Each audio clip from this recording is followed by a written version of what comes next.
ها موږ which explorer is good to use یعنی کوم explorer چې هغه موږ استعمال کوو موږ فائدې وړ لیم صحیح شو موږ سره ډېر زیات explorer موجود دي مثال په ډول سره انټرنیټ explorer شو فایرفاکس explorer شو مثال نیټ براوزر شو اوپیرا شو دا کوم ډېر زیات دي ټول زیات یعنی په دنیا کې زیات خلک چې دي کنه هغه زیات استفاده چې کوي ټول نه زیات کوم انټرنیټ ایکسپلورر څخه زیات استفاده کوي ولې چې دا د خپل چر ډېر زیات فیسیلیټي موجود ده هر یو کس چې ګوري او انټرنیټ ایکسپلورر څخه استفاده کوي هر کمپنی هر کې چې ګوري اورګنایزیشن کې مثال ګوري هر افیس کې ګوري زیاتره خلک څه کوي انټرنیټ ایکسپلورر څخه استفاده کوي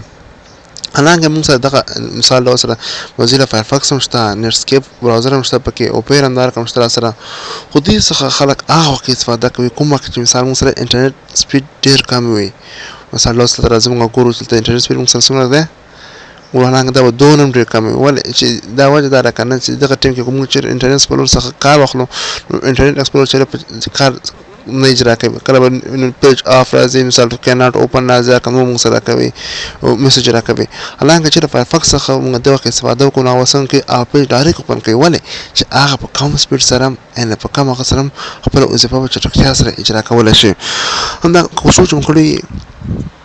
کله وینډوز تاسو انسټالوي یا اپریټینګ سیستم ان هغه کې ګوري نو هغه تل انټرنیټ ایکسپلورر موجود دي نو دې څخه هم دا ظاهره معلومیږي چې دنیا خلک څنګه کوي انټرنیټ ایکسپلورر زیات استعمالوي کوم موږ ته انټرنیټ سپیډ څومره ده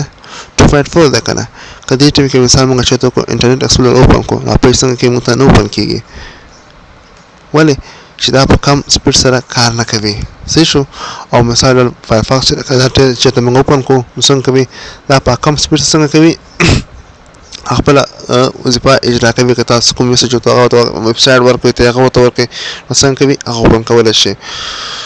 نو دا کوم ایکسپلورر خو چې ایکسپلورر از ګډ ټو یوز ان مطلب کوم ایکسپلورر خلک چې موږ استعمال کو حالانکه ټول څخه زیات انټرنیټ ایکسپلورر دغه ته ډېر فائدې ورل چې خلک استعمال کول ورژن 7 د کې ډېر زیات فیسیلیټي موجود ده ډېر فائدې پکې ډېر کار موږ پکې کولای شو حالانکه فایرفاکس باندې هم کولای شو نو اسکیپ باندې هم کولای شو خو دا هغه موږ باید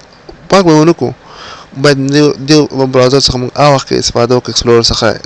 البته فایرفاکس نټسکیپ اوپیرا څخه هغه وخت استفاده وکړو کومه چې نت سپیډ انټرنیټ سپیډ کم وي یا هغه پکې د ځینې کې مثال هغه ته ډیسل نه وي پکې هغه پکې نه موجود زیاتره پاکستان غیر علاقو ته چار شاته ټلیفون سره تاسو کنټ کیږي څنګه سپیډ ډیر کم وي نو څه شو هغه څنګه کولای شو موږ د پاکي براوزر څخه استفاده کولای شو نه حالانکه دنیا کې څنګه ده دنیا کې ټول څخه زیات انټرنیټ ایکسپلورر څخه استفاده خلک کوي هر اورګنایزیشن تاسو ګورئ مثال هر افیس ګورئ هر یو تاسو نور ځین تاسو ګورئ څنګه هم د انټرنیټ ایکسپلورر څخه استفاده کوي Now, which explorer is good to use? Then the better one is just Internet Explorer. او باقي چې د کومه explorer چې هغه موږ څخه تاسو مو ول کوم خو موږ استفاده کولای شو صحیح شو